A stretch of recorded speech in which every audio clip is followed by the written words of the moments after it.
Hace unos años, en este canal, te hice una pregunta. ¿Qué había antes del Big Bang? Y te di la respuesta más honesta que la ciencia tenía entonces. No lo sabemos. Que el tiempo mismo comenzó en el Big Bang. Que preguntar qué había antes era como preguntar qué hay al norte del Polo Norte. Que la pregunta no tenía respuesta, porque el marco conceptual en el que la hacemos deja de ser válido en el instante cero. Esa respuesta era correcta. Era lo mejor que la física podía ofrecerte. Hasta ahora. Porque en los últimos 2 años, el James Webb ha encontrado algo que ningún físico esperaba encontrar. Algo que no encaja en el modelo que dice que el tiempo comenzó hace 13.800 millones de años. Algo que, cuando lo pones sobre la mesa, junto a los últimos datos del observatorio DESI y los análisis del fondo cósmico de microondas del satélite Planck, empieza a parecerse a una pista. Una pista de que quizás hubo algo antes. Quizás el universo que vemos no es el primero. Quizás el Big Bang no fue el principio. Esta noche vamos a recorrer ese camino desde el principio.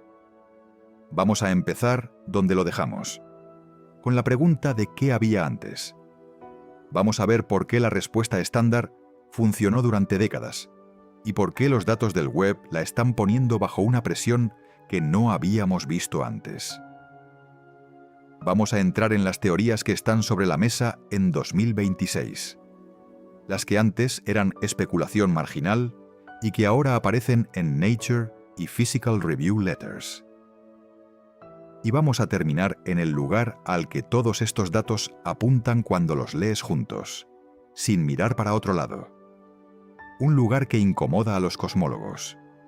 Un lugar que no tiene respuesta definitiva. Pero un lugar mucho más interesante que el vacío. Empieza ahora. Para entender qué está cambiando, necesitas entender qué creíamos saber. La respuesta oficial de la física a la pregunta ¿qué había antes del Big Bang? No ha sido siempre la misma. Ha evolucionado. Cada versión de esa respuesta dijo algo sobre el estado de la ciencia en el momento en que fue formulada. La primera versión fue la de Georges Lemaitre, el sacerdote belga que en 1927 propuso por primera vez que el universo se expande. Si se expande hacia afuera en el tiempo, entonces si vas hacia atrás, todo converge. Lemaitre lo llamó el átomo primordial, un punto de densidad infinita del que todo emergió. Un principio absoluto. El tiempo comenzó ahí, decía Lemaitre, y preguntar qué había antes carecía de sentido porque no había un antes. El tiempo no existía. Durante décadas esa fue la respuesta. El universo tenía un principio absoluto y punto. La segunda versión llegó en los años 80, cuando el físico Stephen Hawking y el cosmólogo James Hartle propusieron lo que llamaron la condición de no frontera. Su idea era más sutil y más extraña que la de Lemaitre. No decían que el tiempo comenzó en el Big Bang. Decían que en las condiciones extremas del universo primitivo, la distinción entre tiempo y espacio se vuelve borrosa. El tiempo se comporta como una dimensión espacial. Y en ese régimen no hay un borde, no hay un instante cero en el sentido ordinario. El universo es finito, pero no tiene frontera. Igual que la superficie de la Tierra es finita, pero no tiene borde. Preguntar qué había antes del Big Bang en ese modelo es como preguntar qué hay al sur del Polo Sur. La pregunta no tiene respuesta, no porque la respuesta sea nada, sino porque el concepto mismo de antes deja de aplicarse. Esa respuesta fue durante mucho tiempo la favorita de la comunidad. Elegante, matemáticamente consistente, sin necesidad de apelar a nada externo al universo para explicar su origen. Pero tenía un problema. Un problema que nadie quería mirar demasiado de frente. Si el universo comenzó así, en un estado de densidad y temperatura extremas, con las condiciones iniciales que Hartley y Hawking describían, hay una pregunta que queda sin responder. ¿Por qué esas condiciones iniciales? ¿Por qué este universo y no otro? ¿Por qué las constantes de la naturaleza tienen los valores que tienen y no valores ligeramente diferentes que habrían producido un universo sin átomos, sin estrellas, sin la posibilidad de vida? Esa pregunta, la pregunta del ajuste fino, es la que el modelo de Hartley-Hawking nos responde. Y es, en parte, la que las teorías más recientes intentan responder cuando hablan de lo que había antes del Big Bang. La tercera versión de la respuesta, la que empezó a tomar forma en los años 90 y que en 2026 es la más activa y debatida, no dice que el tiempo comenzó. Dice que el Big Bang fue una transición, que hubo algo antes, y que lo que había antes deja huellas en los datos que hoy podemos medir. El James Webb está midiendo esas huellas, y lo que está encontrando no encaja completamente con el modelo que asume que el Big Bang fue el principio absoluto. Para entender exactamente por qué, necesitas conocer la historia de cómo llegamos hasta aquí.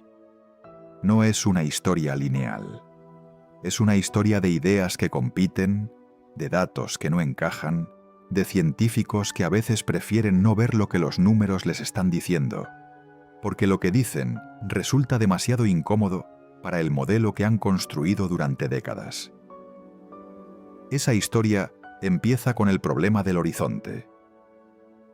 El fondo cósmico de microondas, la radiación que detectamos en todas las direcciones del cielo y que es el eco del universo, cuando tenía 380.000 años, tiene una temperatura casi perfectamente uniforme. Las variaciones son de apenas una parte en 100.000. El universo, en sus primeros instantes accesibles a nuestra observación, era extraordinariamente homogéneo. El problema es que regiones del cielo separadas por más de 2 grados en el ángulo nunca habrían podido estar en contacto causal entre el Big Bang y el momento en que emitieron esa radiación. No hubo tiempo suficiente para que la luz viajara de un lado al otro y equilibrara las temperaturas. Pero las temperaturas están equilibradas de todas formas. ¿Cómo? La respuesta estándar es la inflación, una fase de expansión exponencial que precedió al universo que conocemos, durante la cual regiones que estaban en contacto se separaron más allá del horizonte observable. El equilibrio de temperatura es anterior a la separación. Es una respuesta elegante, pero postula algo que nunca se ha observado directamente: el campo inflatón y la fase inflacionaria. Postular algo para explicar algo que no encaja es legítimo en ciencia, pero necesita confirmación independiente. Esa confirmación todavía no ha llegado de manera definitiva, y mientras tanto, los datos del Webb están sugiriendo que algo en el universo primitivo es diferente de lo que los modelos inflacionarios predicen. En mayo de 2024, el equipo del programa JADES, las siglas de JWST Advanced Deep Extragalactic Survey, confirmó la observación de la galaxia, más lejana jamás vista con certeza. Se llama JADES-G S-Z14-0. Para llegar a ese objeto, el Webb apuntó al mismo parche de cielo que el telescopio espacial Hubble había fotografiado en su programa Ultra Deep Field. El equivalente a sostener un grano de arena a distancia de un brazo y fotografiar el cielo que hay detrás de él.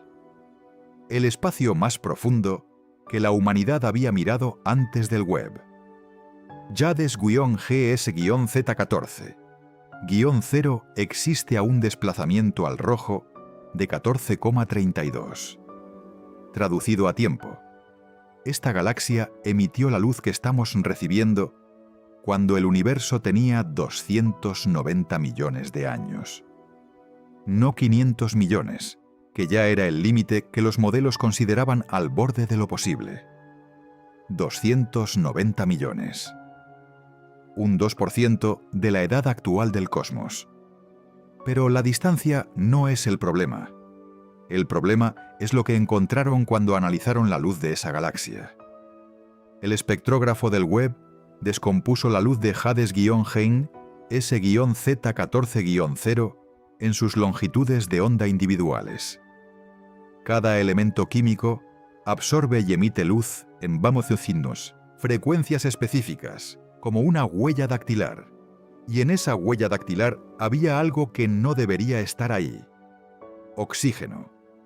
Para que exista oxígeno en una galaxia, tiene que haber habido estrellas que lo forjaron en su interior mediante la fusión nuclear y lo dispersaron al espacio cuando murieron. Ese proceso lleva tiempo. La primera generación de estrellas del universo se formó a partir de hidrógeno y helio puros, los únicos elementos que existían después del Big Bang. Esas estrellas vivieron rápido, murieron en explosiones de supernova y sembraron el espacio circundante con los primeros elementos pesados que el universo había visto. A partir de ese material enriquecido, se formó la segunda generación. Y así sucesivamente, en ciclos de formación y muerte estelar que van acumulando gradualmente la complejidad química del cosmos. Para que Hades-GS-Z14-0 tenga oxígeno detectable a los 290 millones de años, tendría que haber pasado por múltiples ciclos de formación y muerte estelar, en un tiempo que los modelos consideraban insuficiente incluso para el primer ciclo. La astrofísica Stephanie Milam del Goddard Space Flight Center de la NASA, que participó en la confirmación del objeto, describió el hallazgo con una precisión que captura exactamente el nivel del problema. Esta galaxia tiene más oxígeno de lo que ningún modelo predice que debería ser posible a esta distancia temporal. No un poco más, sustancialmente más. Y Hades-GS-Z14-0 no está sola. El programa Cosmos-Webb, que está construyendo el mapa más grande de galaxias del universo profundo que el Webb ha producido, encontró en 2025 la mayor concentración de galaxias del universo temprano jamás fotografiada en una sola imagen. Un protocúmulo de galaxias masivas, existiendo en una época en que el modelo estándar dice que deberían existir apenas las primeras estructuras primitivas. El astrofísico Joel Leja de Penn State lo dijo con una claridad que no es habitual en la literatura académica. Hemos encontrado algo tan inesperado que crea problemas genuinos para la ciencia. Los problemas genuinos son estos. Primero, el modelo de formación jerárquica de estructuras, que es el modelo estándar de cómo se forman las galaxias, predice que las estructuras grandes se forman lentamente, de abajo hacia arriba. Las piezas pequeñas primero, las piezas grandes después. Galaxias masivas y completamente formadas en el universo primitivo no deberían existir. Existir con oxígeno es todavía más difícil de explicar. Segundo, la abundancia de estas galaxias es estadísticamente inconsistente con el modelo. No hay una o dos galaxias raras que puedan explicarse como fluctuaciones estadísticas. Hay decenas, hay un patrón. Y los patrones en cosmología no se explican con suerte, se explican con física. Tercero, y esto es lo que nadie dice en los titulares, pero que los cosmólogos sí discuten en los congresos. Si estas galaxias existen con esa masa y esa complejidad química a los 290 millones de años del Big Bang, hay dos posibilidades. O la física de formación de galaxias en el universo primitivo es completamente diferente de lo que asumimos, con eficiencias de formación estelar y tasas de enriquecimiento químico que los modelos no reproducen. O el universo tiene más tiempo del que creemos. La segunda posibilidad es la que conecta con la pregunta de esta noche.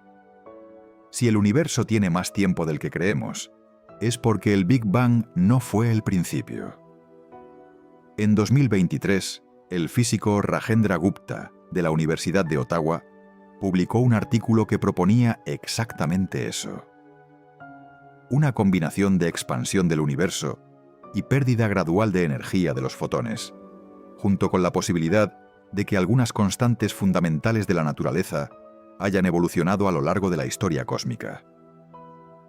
Si eso fuera cierto, el universo no tendría 13.800 millones de años. Tendría el doble, 26.000 millones de años. Con el doble de tiempo disponible, JDS-GS-Z14-0 no es imposible. Es solo una galaxia antigua que tuvo tiempo de sobra para formarse. El artículo de Gupta fue publicado en Monthly Notices of the Royal Astronomical Society.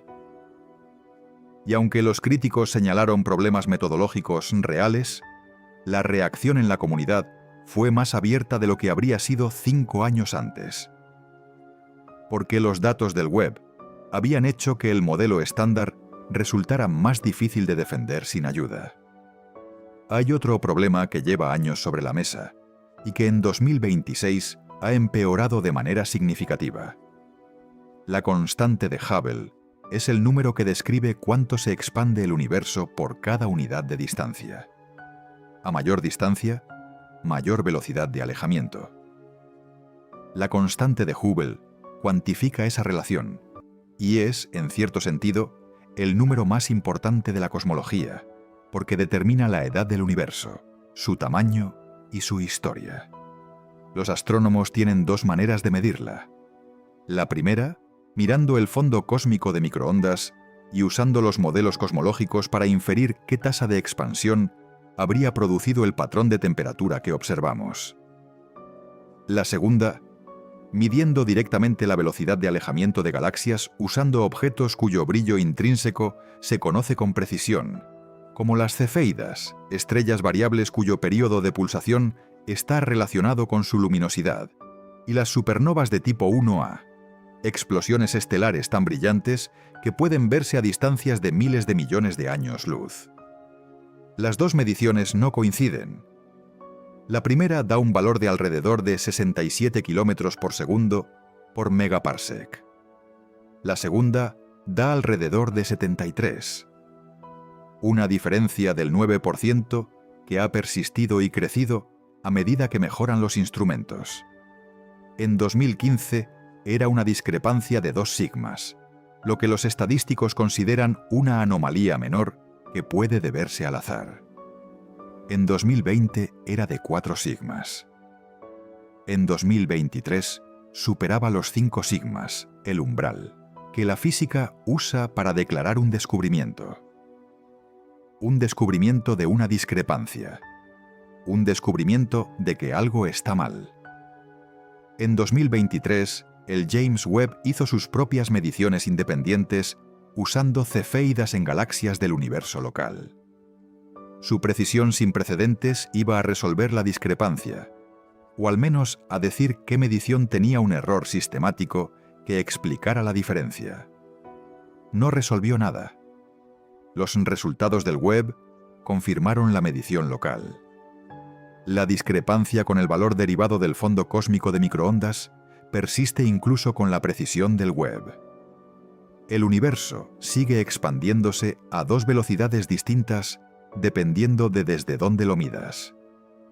La cosmóloga Wendy Friedman de la Universidad de Chicago, que lideró el proyecto Hubble Constant durante décadas y cuyas mediciones son algunas de las más precisas disponibles, lo describió así: la tensión de Hubble es real.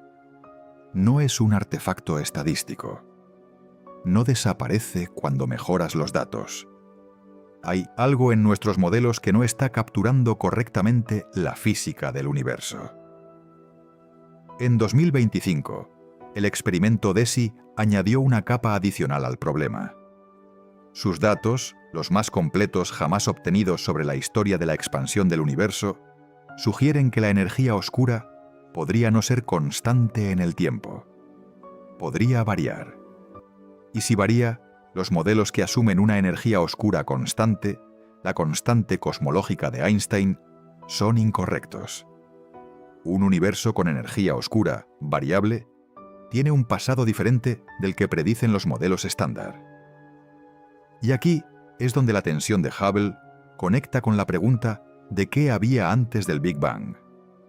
Porque si la energía oscura varía con el tiempo, la pregunta natural es, ¿varió también en el universo muy primitivo? ¿Y si la variación no comenzó en el Big Bang, sino antes? ¿Y si lo que llamamos energía oscura es en realidad una herencia de la fase que precedió al Big Bang? Esas preguntas no tienen respuesta, todavía. Pero están en los artículos que se publican ahora mismo en Physical Review Letters y Journal of Cosmology and Astroparticle Physics. Y tienen nombres, tienen autores, tienen predicciones que en los próximos 5 años van a poder ser verificadas con los datos de Euclid y de la siguiente generación de experimentos de cartografía galáctica.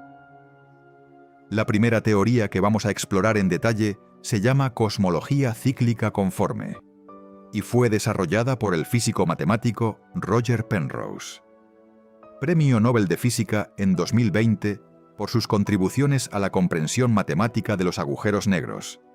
La misma persona que demostró con Stephen Hawking que los agujeros negros tienen que tener singularidades. Cuando alguien con ese historial propone que el Big Bang fue una transición y no un principio, vale la pena escuchar.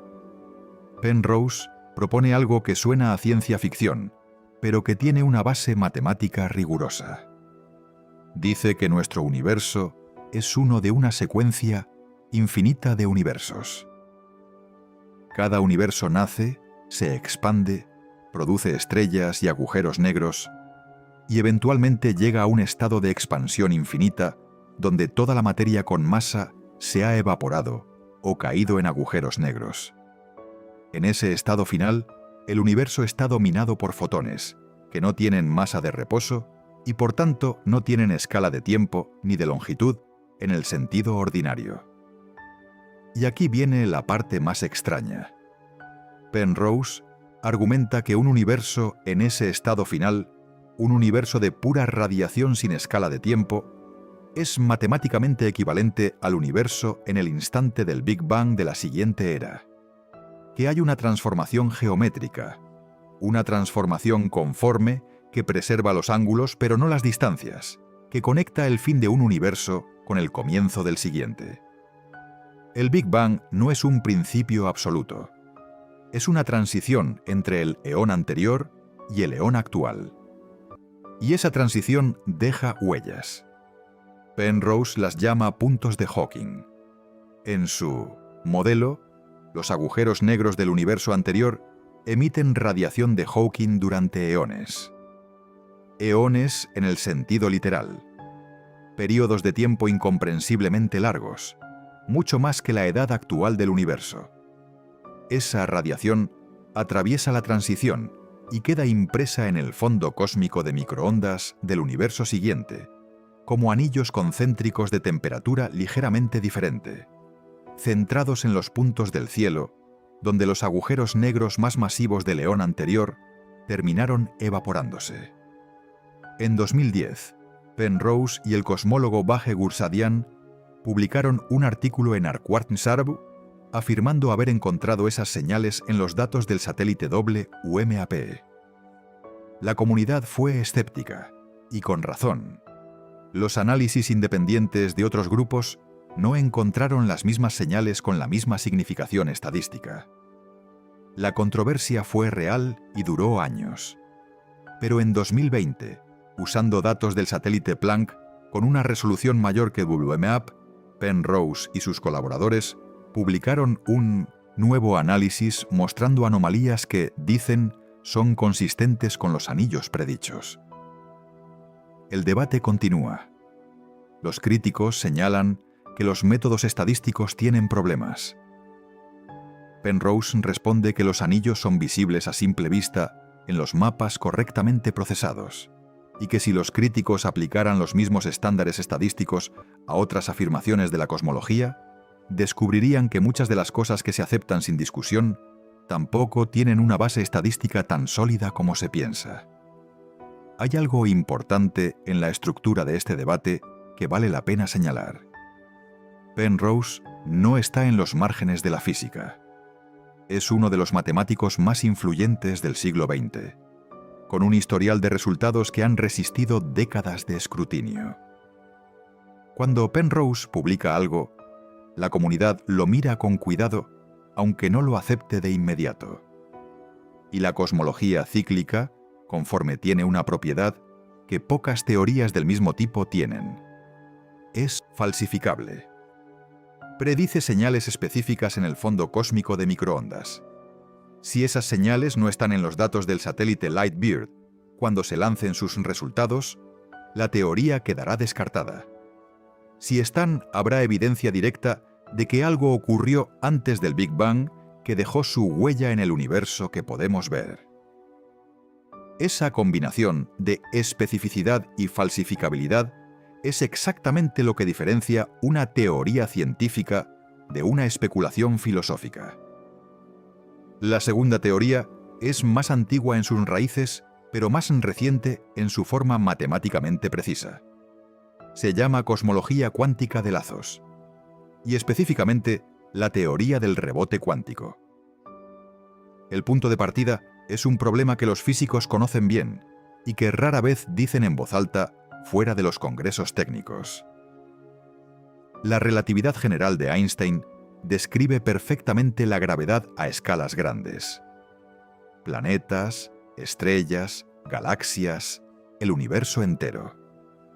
La mecánica cuántica describe perfectamente el comportamiento de las partículas subatómicas a escalas pequeñas. Las dos teorías son las más verificadas y precisas de la historia de la física, cada una en su dominio. Son mutuamente incompatibles.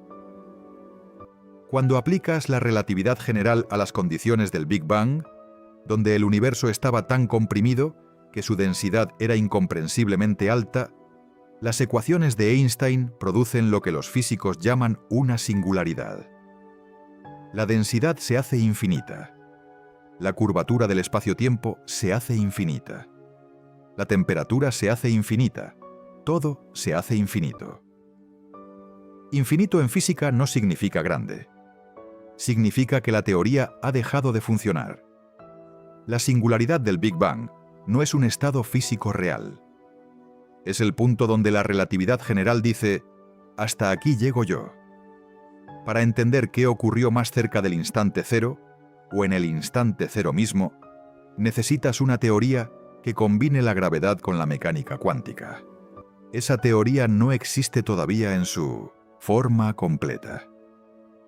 Pero hay candidatos. La gravedad cuántica de lazos es uno de ellos. Fue desarrollada a partir de los años 80 por Abhay Ashtekar, Carlo Rovelli, Lee Smolin y otros físicos que intentaban cuantizar la relatividad general sin las suposiciones adicionales de la teoría de cuerdas.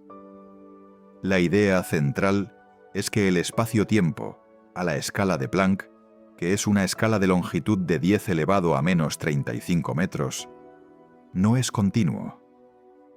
Está hecho de unidades discretas, como los píxeles de una imagen digital.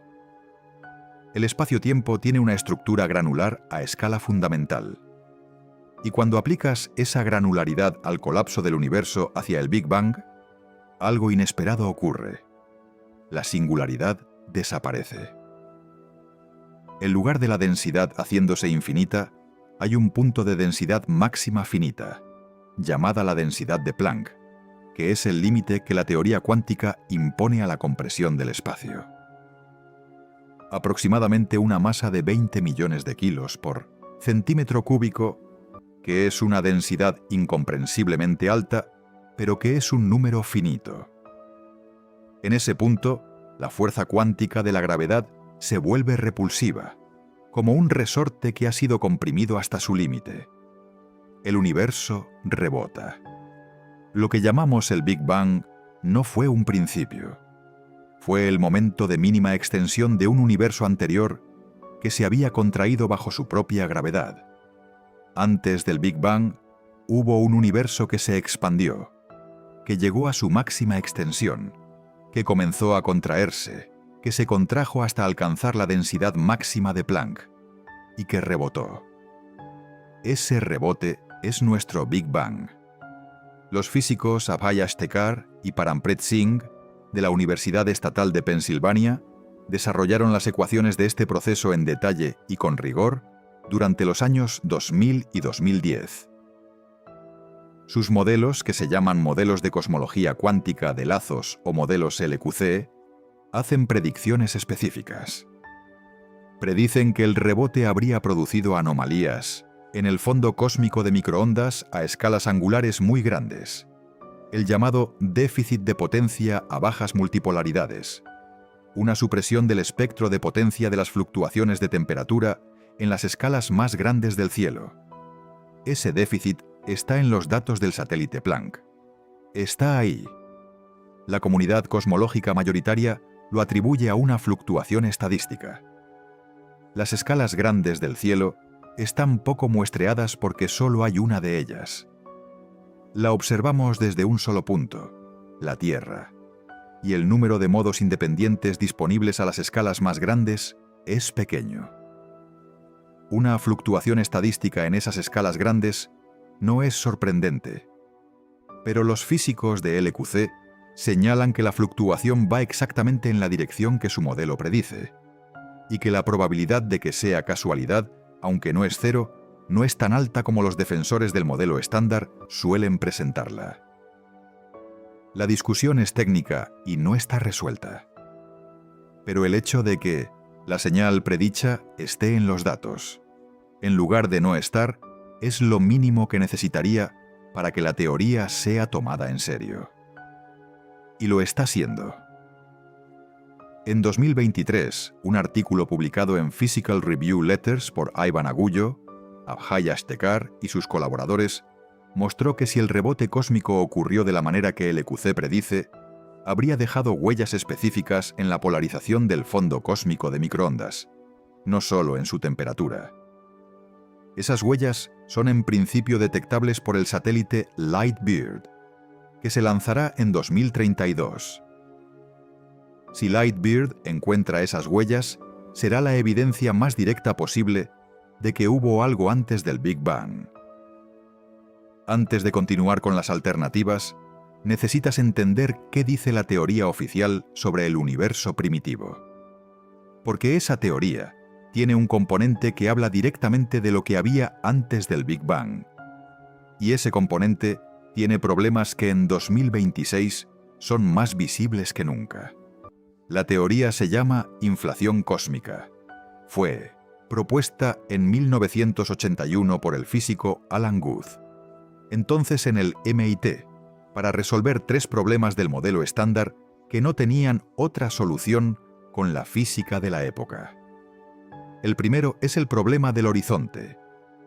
El fondo cósmico de microondas tiene casi exactamente la misma temperatura en todo el cielo, con variaciones de apenas una parte en 100.000.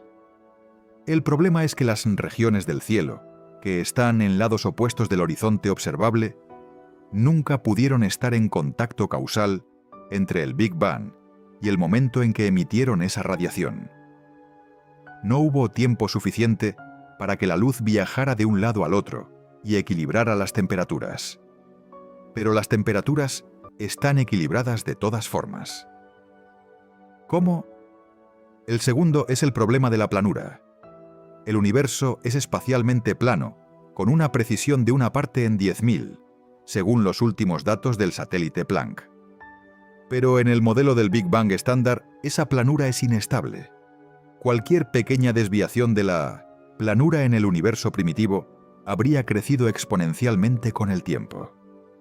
Para que el universo sea tan plano hoy, las condiciones iniciales del Big Bang habrían tenido que ser extraordinariamente ajustadas, con una precisión de una parte en 10 elevado a 60 o más. Eso es demasiado ajuste para que sea accidental. El tercero es el problema de los monopolos magnéticos.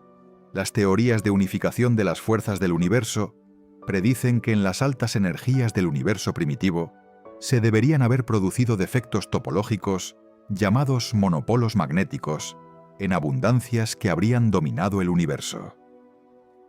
Nunca se ha encontrado ninguno. La inflación cósmica resuelve los tres de golpe. Dice que en los primeros instantes del universo, antes de que la física que conocemos se aplicara completamente, el universo atravesó una fase de expansión exponencial extrema, multiplicando su tamaño por factores de 10 elevado a 50 o más en un tiempo de quizás 10 elevado a menos 34 segundos. 10 elevado a menos 34 segundos. Un tiempo tan corto que no existe ninguna palabra en ningún idioma que lo describa con precisión. Un tiempo que hace que el pestañeo más rápido que puedas imaginar parezca una eternidad en comparación. En esa expansión, regiones que estaban en contacto se separaron más allá del horizonte observable, explicando la uniformidad. La planura quedó aplastada por la expansión, igual que la superficie de un globo parece plana si lo inflas suficiente.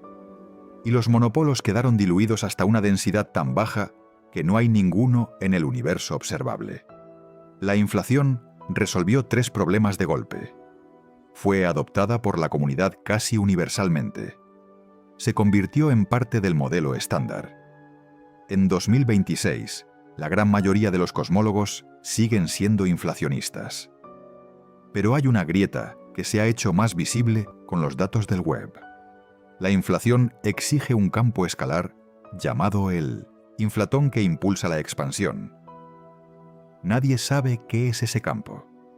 No existe en el modelo estándar de física de partículas. No ha sido detectado directamente. Su existencia se postula para explicar la inflación, y la inflación se postula para explicar las propiedades del universo. Y hay más. El espacio de posibles modelos inflacionarios es enorme. Hay cientos de variantes, cada una con parámetros diferentes que producen predicciones ligeramente diferentes. La mayoría de esas variantes son compatibles con los datos actuales del fondo cósmico de microondas, lo cual significa que no hay una inflación. Hay inflaciones. Y si hay cientos de modelos compatibles con los datos, la teoría como tal no tiene poder predictivo real. Puede acomodar prácticamente cualquier resultado de observación ajustando los parámetros. En 2013, Paul Steinhardt de Princeton, que fue uno de los arquitectos originales de la teoría de la inflación en los años 80 y que pasó décadas defendiéndola, publicó junto a Anna Ichas y Abraham Loeb una crítica en la revista Scientific American que causó una reacción en la comunidad. Argumentaba que la inflación en su forma actual no es falsificable en la práctica. La respuesta de los defensores fue que hay versiones concretas que hacen predicciones concretas.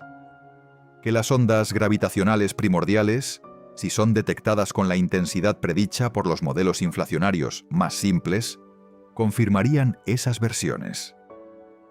Que el telescopio del Array de Cosmología del Polo Sur y el satélite Lightbird podrían resolver la cuestión. En 2014, el experimento BICEP-2 anunció la detección de ondas gravitacionales primordiales con una señal que parecía confirmar la inflación. El anuncio fue celebrado en todos los medios de comunicación científicos del mundo. Meses después, quedó claro que la señal era en realidad polvo de la Vía Láctea, no ondas gravitacionales primordiales. El anuncio fue retirado. La búsqueda continúa. Mientras tanto, los datos del web siguen acumulándose. Y algunas de las anomalías que describimos en el bloque anterior, las galaxias masivas en el universo primitivo, son difíciles de reconciliar con las predicciones de los modelos inflacionarios más simples que predicen un universo primitivo más vacío y menos estructurado de lo que el web está viendo. No imposibles, difíciles. Y la diferencia entre difícil e imposible es exactamente donde ocurre la ciencia más interesante. La tercera teoría que vamos a explorar es la más radical en sus implicaciones filosóficas y también la que más ha penetrado en la cultura popular. Se llama inflación eterna. Y es una extensión directa de la inflación estándar, no una alternativa. La idea es esta. Si el campo inflatón que impulsó la inflación cósmica tiene las propiedades adecuadas, que son propiedades matemáticamente naturales dentro del amplio espacio de posibles teorías de campos escalares, entonces la inflación no termina de manera uniforme en todo el espacio al mismo tiempo. Termina en algunas regiones, produciendo universos como el nuestro, pero sigue ocurriendo en otras regiones. Y el espacio inflacionario que sigue expandiéndose lo hace tan rápido que siempre hay más de él. Siempre se están produciendo nuevas burbujas de universo. Y el proceso nunca termina. En ese modelo, nuestro universo, todo lo que podemos ver, todo lo que podemos medir, todo lo que ha existido desde el Big Bang, es una burbuja en un mar infinito de espacio inflacionario. Otras burbujas, otros universos, se formaron antes que el nuestro. Se forman ahora mismo.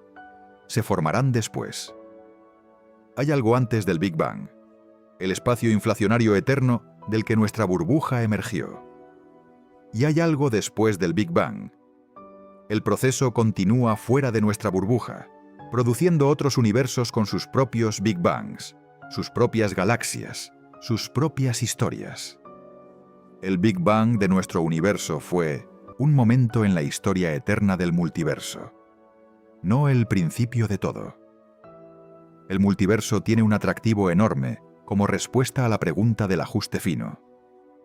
Si las constantes de la naturaleza, la velocidad de la luz, la constante gravitacional, la masa del electrón, la constante de estructura fina, tienen los valores que tienen, y esos valores son los únicos compatibles con la existencia de átomos, estrellas y vida. La pregunta natural es ¿por qué? ¿Por qué tenemos suerte de vivir en un universo con esas constantes, y no en uno donde la física no permite la complejidad? Si hay infinitos universos con diferentes valores de las constantes, no es sorprendente que estemos en uno donde las constantes permiten nuestra existencia. Si estuviéramos en uno donde no lo permiten, no estaríamos aquí para hacer la pregunta. Este argumento se llama el principio antrópico y divide profundamente a los físicos. Los que lo encuentran convincente dicen que es la respuesta más honesta que la física puede dar a la pregunta del ajuste fino. Los que lo encuentran insatisfactorio dicen que es una evasión filosófica que abandona la aspiración de explicar por qué el universo es como es, que convierte un enigma en una tautología. El físico Lee Smolin, que trabaja en el Perimeter Institute en Canadá, ha sido uno de los críticos más articulados del multiverso como explicación científica. Su argumento central es que el multiverso, en su forma habitual, no hace predicciones verificables. Si los otros universos son permanentemente inaccesibles, si ninguna señal puede viajar de una burbuja a otra, entonces el multiverso es infalsificable. Y una teoría infalsificable, por elegante que sea matemáticamente, no es física, es metafísica. Los defensores del multiverso tienen una respuesta. Hay una posible excepción. Si dos burbujas del multiverso colisionaron en el pasado remoto del universo, esa colisión habría dejado una huella en el fondo cósmico de microondas de nuestro universo. Una anomalía con una forma específica. Una asimetría en la temperatura en una dirección particular del cielo, con una distribución que sería difícil de producir por otros mecanismos. En los datos del satélite Planck hay anomalías. Hay un hemisferio del cielo donde la temperatura del fondo cósmico es sistemáticamente ligeramente diferente del otro hemisferio, la llamada asimetría de potencia hemisférica. Hay una región de baja temperatura estadísticamente improbable, llamada el Gran Vacío Frío.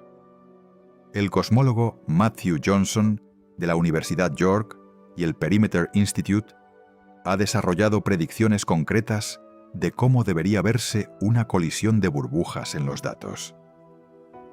Sus búsquedas en los datos del Planck no han encontrado señal, pero los límites que esas búsquedas imponen al modelo del multiverso son ahora más restrictivos de lo que eran 5 años antes. Ese es el progreso posible en la frontera extrema de la cosmología. No confirmar, restringir, delimitar el espacio de lo posible. ¿Puede el James Webb responder qué había antes del Big Bang? La respuesta corta es no. No directamente. El Big Bang es un horizonte observacional. La luz más antigua que podemos detectar es la del fondo cósmico de microondas, emitida cuando el universo tenía 380.000 años. Antes de ese momento, el universo era opaco a la luz. No podemos ver más atrás con telescopios ópticos o infrarrojos. Y el Webb es un telescopio infrarrojo. Pero hay maneras indirectas en que los datos del Webb pueden darnos información sobre lo que había antes. La primera es a través de las condiciones iniciales del universo primitivo. Cada teoría de qué había antes del Big Bang predice condiciones iniciales ligeramente diferentes para el universo en sus primeros instantes. Esas condiciones iniciales diferentes producirían distribuciones de materia ligeramente diferentes en el universo temprano. Y la distribución de materia en el universo temprano es exactamente lo que el Webb está midiendo cuando fotografía las galaxias más antiguas del cosmos.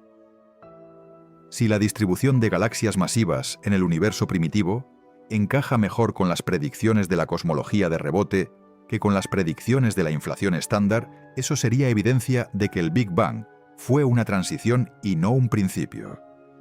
No prueba. Evidencia. En cosmología, la distinción importa. La segunda vía es la quiralidad galáctica. En 2025, el científico informático Leo Shamir, de la Universidad Lawrence Technological, publicó un análisis de la orientación de rotación de 263 galaxias en los datos del Webb. Lo que buscaba era simple. Las galaxias giran de manera aleatoria, con la mitad girando en una dirección y la mitad en la contraria, como predice el principio cosmológico, ¿o hay alguna preferencia? Encontró una preferencia. Las galaxias en su muestra no estaban distribuidas aleatoriamente en cuanto a su sentido de rotación. Había un exceso estadísticamente significativo de galaxias girando en una dirección particular. El exceso era pequeño en términos absolutos, pero la probabilidad de que fuera un efecto del azar era inferior a 1 en 10.000. Si esa preferencia es real, no un artefacto estadístico, tiene implicaciones directas para la pregunta de qué había antes del Big Bang. Porque galaxias separadas por cientos de millones de años luz, demasiado distantes para tener ninguna influencia gravitacional entre sí, están girando en la misma dirección preferida. Esa coordinación no puede explicarse por ninguna interacción local. Tiene que estar codificada en la estructura del universo a nivel global. La explicación más natural es que el universo nació con un momento angular. Un giro primordial que se imprimió en la distribución de la materia y que todavía puede verse en la orientación estadística de las galaxias que el Webb está fotografiando. Y un universo que nació con momento angular es un universo que heredó ese momento angular de algo. No puede haber nacido de la nada simétrica de la inflación estándar. Podría ser un universo que heredó el momento angular del universo anterior que rebotó. Podría ser un universo que heredó el momento angular del espacio inflacionario del que emergió su burbuja. En cualquier caso, es un universo que tiene historia antes del Big Bang. El análisis de Shamir es controversial. Los críticos señalan problemas en la metodología estadística. Shamir responde que el mismo patrón aparece en otros conjuntos de datos de otros telescopios. El debate no está resuelto, pero está ocurriendo en las revistas de mayor impacto del campo. Y eso, en 2026, es la señal más clara de que la pregunta de qué había antes del Big Bang ha pasado de ser filosófica a ser científica. Hay algo que quiero contarte sobre la pregunta misma, porque creo que es lo más honesto que puedo decirte esta noche. Cuando preguntas, ¿qué había antes del Big Bang?, estás asumiendo algo sin darte cuenta.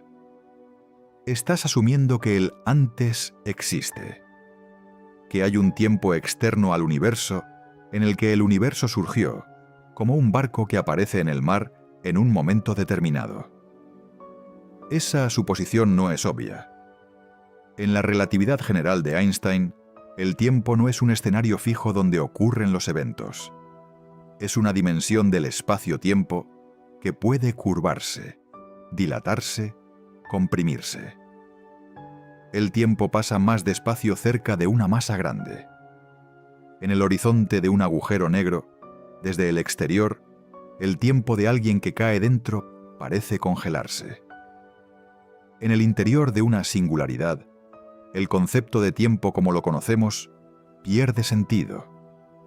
Si el tiempo es una dimensión del espacio-tiempo, y si el espacio-tiempo comenzó en el Big Bang, entonces no hay un antes, en el sentido ordinario. El tiempo no preexistía al universo esperando a que el universo apareciera. El tiempo comenzó con el universo.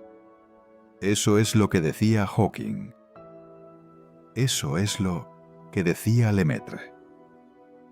Pero las teorías que exploramos esta noche no aceptan esa conclusión.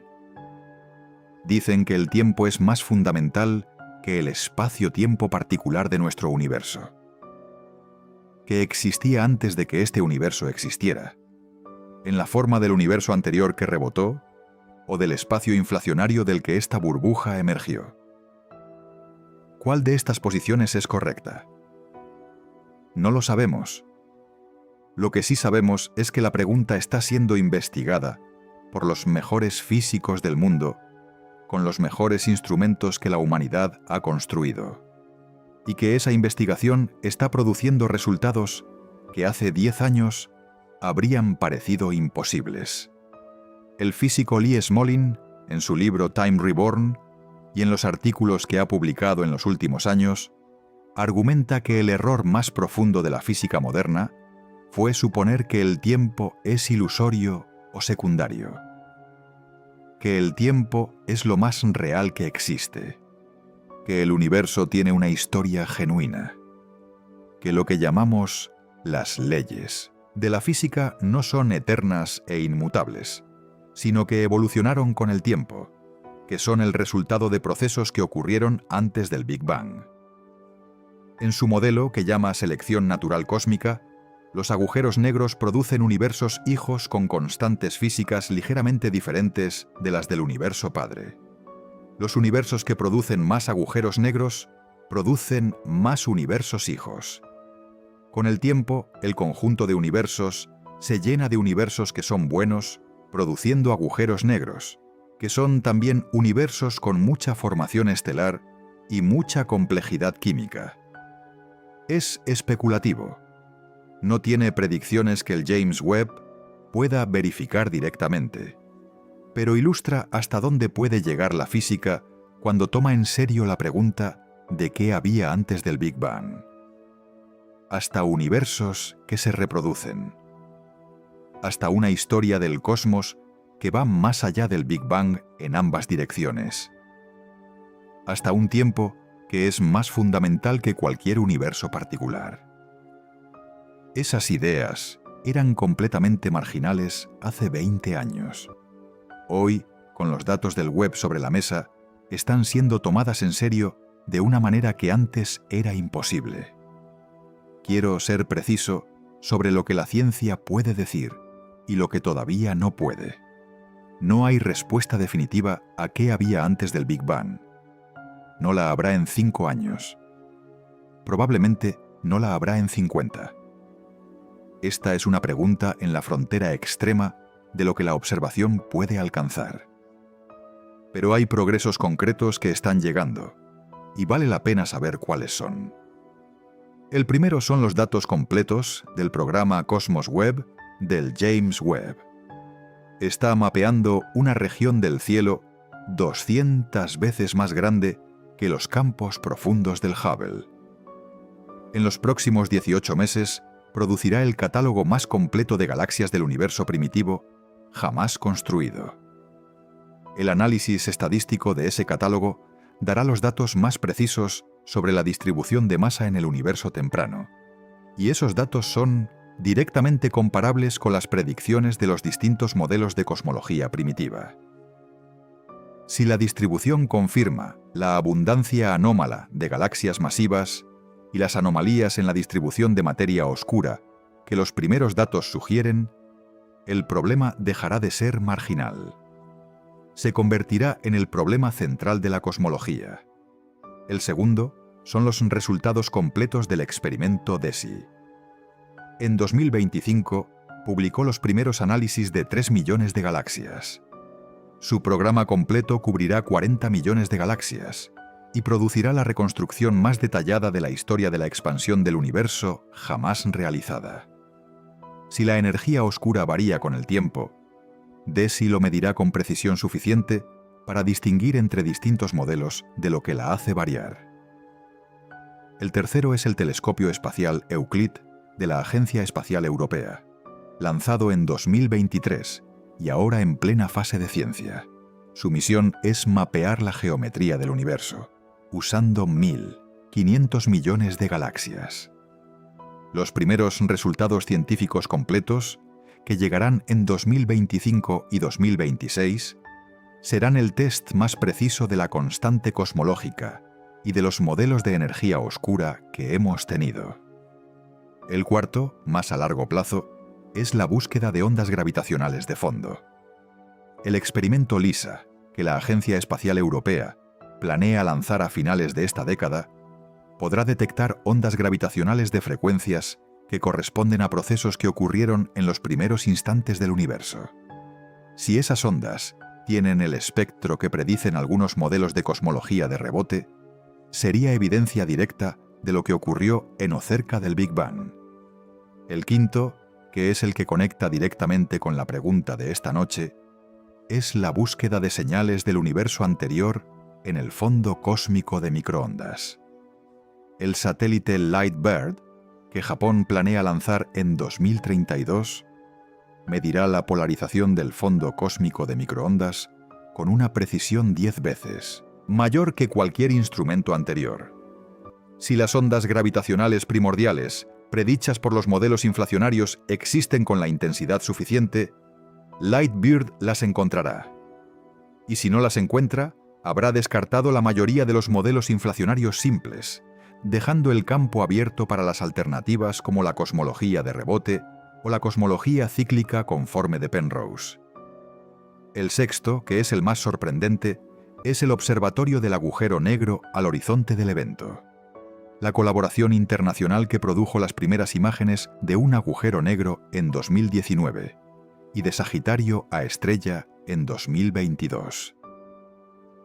Su siguiente generación de instrumentos, con sensibilidad 10 veces mayor, empezarán a operar en la segunda mitad de esta década.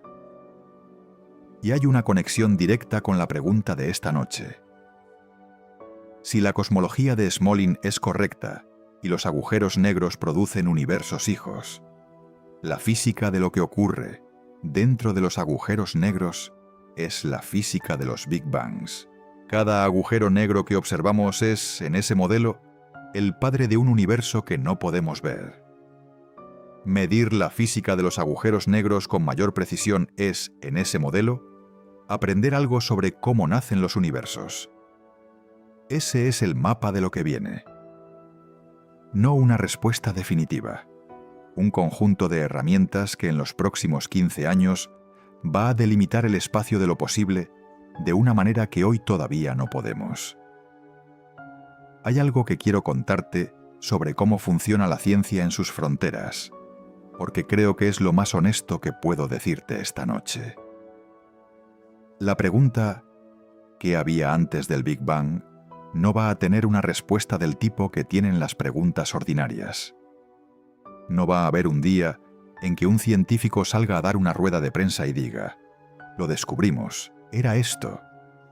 Lo que va a pasar Y lo que de hecho ya está pasando es que la pregunta va a cambiar de forma. Cada vez que la ciencia encuentra una respuesta parcial, la pregunta se reformula, se vuelve más precisa, exige más de los datos y de las teorías. Hace 50 años, la pregunta era filosófica. No había ningún experimento concebible que pudiera arrojar luz sobre ella. Era la pregunta de los metafísicos y los teólogos, no de los físicos experimentales. Hace 20 años, la pregunta era teórica. Había modelos matemáticamente consistentes, como la cosmología de lazos y la inflación eterna, pero sin predicciones que los datos de la época pudieran verificar con la precisión necesaria. Hoy, en 2026, la pregunta es científica en el sentido pleno de la palabra. Hay predicciones concretas. Hay datos con la calidad suficiente para empezar a distinguir entre modelos. Hay experimentos diseñados específicamente para hacer esa distinción. Y hay la voluntad en la comunidad de tomarse en serio las alternativas al modelo estándar, cosa que hace 10 años no existía. Ese es el cambio que el James Webb ha producido. No ha respondido a la pregunta. Ha hecho que la pregunta sea científicamente seria, de una manera que antes no era. Las 3 grandes revoluciones de la física del siglo XX, la relatividad especial de 1905, la relatividad general de 1915 y la mecánica cuántica de los años 20 y 30, no nacieron porque los científicos decidieron que la física clásica necesitaba ser revisada. Nacieron porque los instrumentos de la época, los espectrómetros, los interferómetros, los detectores de partículas, empezaron a mostrar fenómenos que la física clásica no podía explicar. Y la tensión entre los datos y el modelo forzó una reestructuración que cambió para siempre la comprensión humana del universo. El James Webb es un instrumento de esa categoría, no porque sea grande o caro o tecnológicamente impresionante, aunque lo es, sino porque está mostrando fenómenos que el mejor modelo disponible no puede explicar completamente. Y esa incapacidad, esa tensión entre lo observado y lo predicho, es exactamente el material del que están hechos los saltos en la comprensión científica. Lo que no sabemos en 2026 sobre el universo primitivo, sobre las condiciones del Big Bang, sobre lo que podría haber precedido al Big Bang, no es un fracaso de la ciencia. Es el mapa de lo que la ciencia todavía tiene que hacer. Y ese mapa, gracias al Webb, es más detallado hoy de lo que era hace 4 años. Más honesto sobre sus límites. Más preciso sobre dónde están las fronteras entre lo que sabemos y lo que no. Quiero terminar donde empezamos. Hace unos años te hice una pregunta. ¿Qué había antes del Big Bang? Y te di la respuesta más honesta que la ciencia tenía entonces. Esta noche te di algo diferente. No una respuesta. 3 teorías, un conjunto de datos que las pone a prueba y el mapa de lo que la ciencia va a hacer en los próximos 15 años para delimitar cuál de ellas, si alguna, está en el camino correcto. La cosmología cíclica, conforme de Penrose, dice que el Big Bang fue una transición entre eones cósmicos y que las huellas de ese eón anterior están impresas en el fondo cósmico de microondas como anillos de temperatura que los satélites de nueva generación podrían encontrar. La cosmología de rebote cuántico de Ashtekar y Singh dice que el Big Bang fue el rebote de un universo anterior que se contrajo, que la singularidad del Big Bang es una ilusión producida por una teoría incompleta, y que la gravedad cuántica de lazos, cuando se aplica al cosmos, revela que el tiempo continúa a través del Big Bang hacia atrás.